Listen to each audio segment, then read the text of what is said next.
Lesson 6.4, area between curves and average values of functions, are going to start with the idea that if you have an integral from a to b, and your function creates a value or an accumulated value, which can be either positive, negative, or zero, then that's pretty straightforward.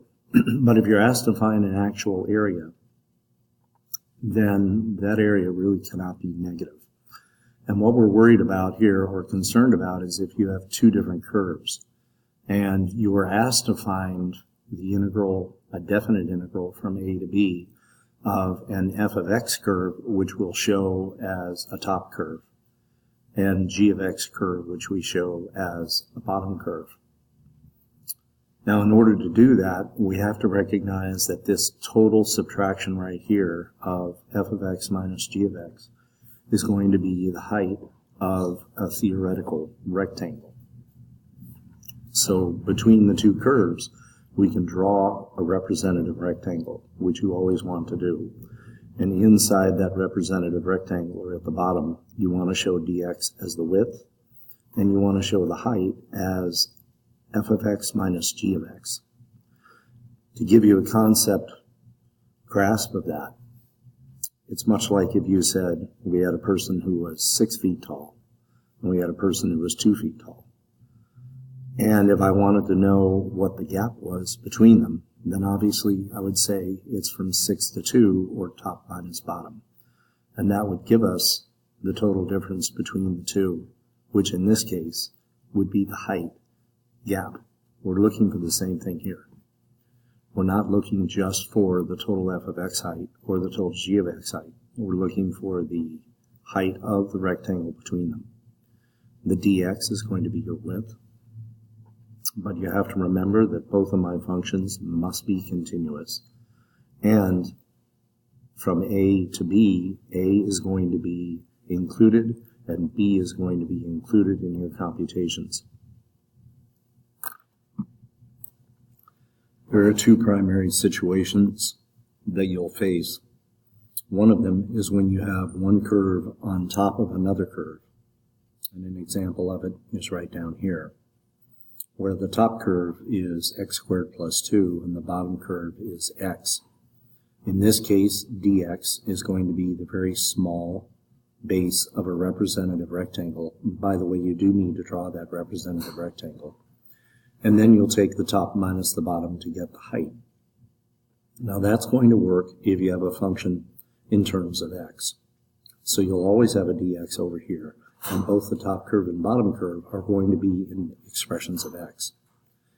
But the other situation is when you have functions that are in terms of y. And you'll still have an a to b value, but where they will begin will be different.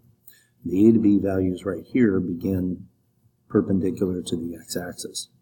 The a to b values here are going to be perpendicular to the y-axis. You'll have dy, and you're going to have right curve minus left curve. As an example, let's say that you have the equation x equals y squared, which is this curve right here. Notice the curve is in terms of y squared. Then you have the curve, or straight line, x equals 2. Now that's really a form of x equals 2y to the 0. And x equals 2y to the 0 is equal to just x equals 2.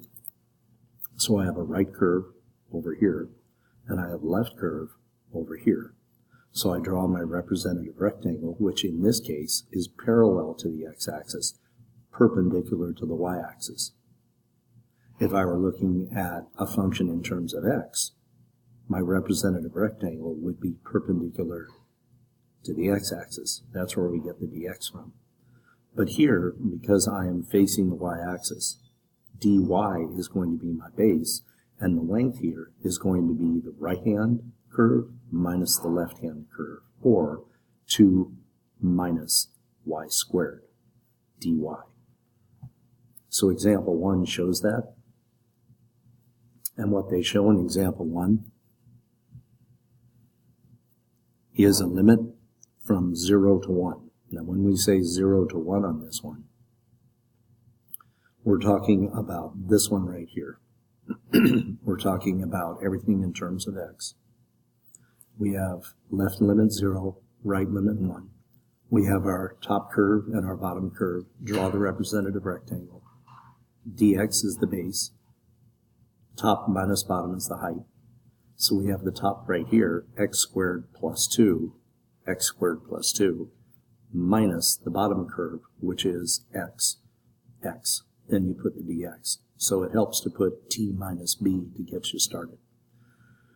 Then when you take the antiderivative, you'll get this expression right here. Here's the expression of the top. Here's the expression of the bottom antiderivative. Put your bar, and it'll run from 1, which is b, to 0, which is a. Then you just plug in using the fundamental theorem, and this expression right here is f of b, and this expression right here is f of a. We plug b into, which is 1, into this expression fully, and then we plug 0 into this expression fully, and we subtracted the 2. Once we did, we got fractions, and that's our ultimate answer.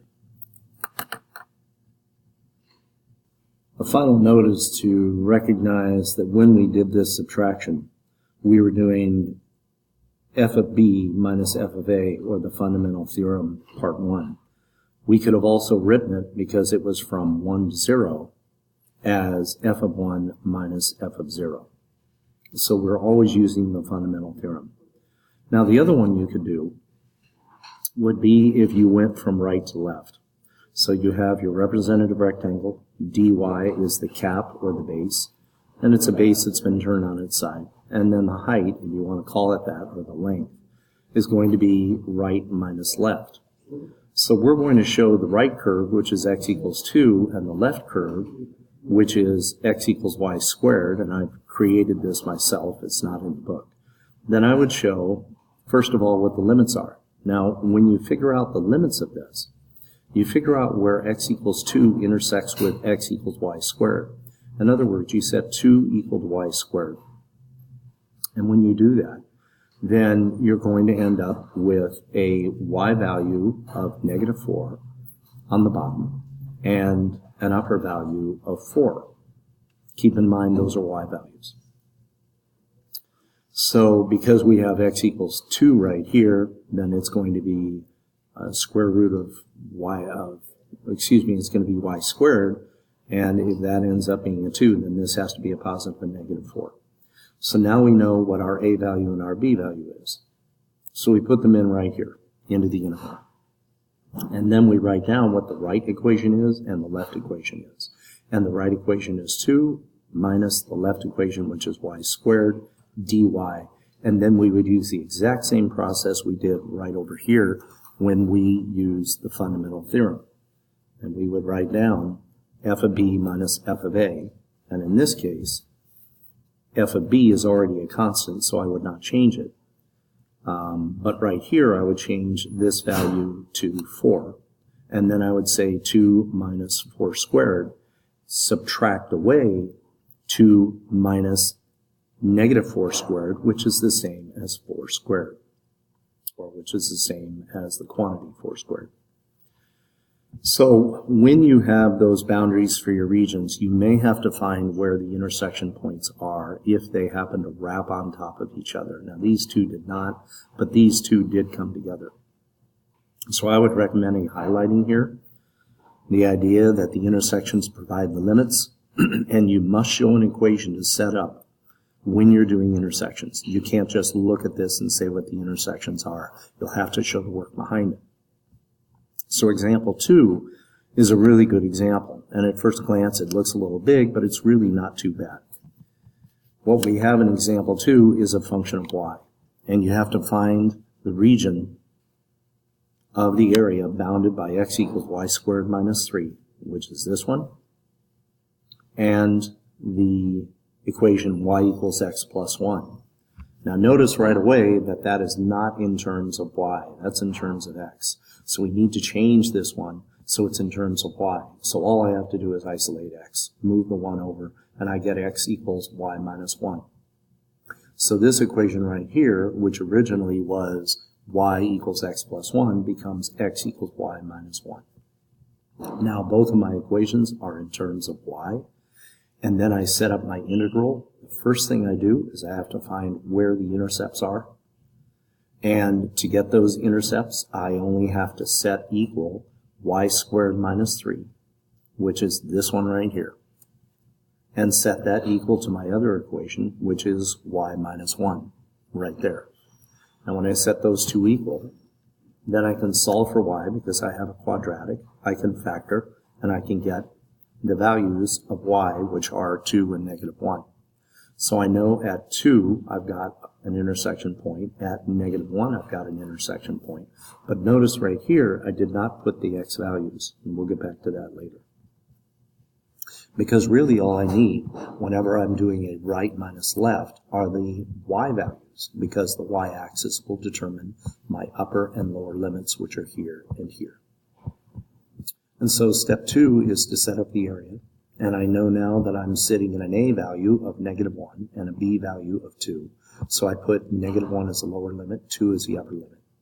Then I'm going to write down what my right equation is, which is this one, which is y minus 1. Minus 1, and ideally that probably should have been in parentheses by itself.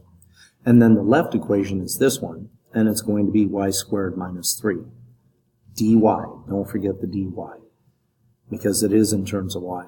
Now you also should have drawn both equations, and you need to show the representative rectangle, the Riemann sum rectangle, with a dy right here, and then a length, which is right minus left, and that's right minus left. I always like to put an r minus l above it. That helps me visualize what's about to happen, but it's not required. This equation setup is important, so make sure you show first of all the intersection point, then show the the equation set up for the integral. Now once you've done that, then you can, if you would like, combine like terms. So we move the negative y squared to the end, and we combine the negative 3 minus a negative 3 is actually going to be a positive 3, minus 1 is a positive 2, and then I have the y right here. If you wanted, you can move the y squared up. It really doesn't matter how you set it up, but try to simplify it. Then you're ready to take the antiderivative. You take the antiderivative of each term, running from negative 1 to 2, and then you set up f of b minus f of a. There's b, there's a, so you'll plug 2 into this whole expression, minus negative 1 into the whole expression, and then you'll end up with a big long fraction. Simplify the fraction, your answer is 9/2. So example 2 is an example of how to do right minus left. Example 3 shows a case where your two functions weave in and out between each other. And in this case, the first thing you want to do is recognize which function is which. So the f of x function is a cubic, and that's got to be this one right here. And then the g of x function is an upside down quadratic or parabola, and that would be this one right here. Now once you've identified which one is which, if you didn't have to draw it yourself, if it was given to you, which it usually is, then you want to find the intersection points. Now if you look, there are 3 intersection points, one right here, one at what appears to be 0, 0, and then one right here. If you label each one as a specific letter, you can call this letter P, call this letter Q, or whatever letter you'd like. I want you to notice that everything is in terms of x, so we're going to be using a top minus bottom approach. But because the equation that is on top changes after the point 0, 0, you're going to have to basically have 2 intervals. One for this area, one for this area. So we begin by finding what the intersection points are. And we set our first equation equal to our second equation, which we did right here. And then we solve the equations for x. Now we can do this using your calculator. And when you use your calculator, you come up with the two values of negative 2.025 and 0 will come up, which is in the middle, and then 2.025. But the ones we're most concerned with are going to be p and q. So we write down what the p-value is, which is negative 2.024846. I recommend you store it in your calculator because you'll be using it later. Then take the q-value, which specifically is this, and yes, I would show all the decimals, and I would store it. The reason you want to show all the decimals on your calculator and store it is because it's more accurate. Then we're going to set up our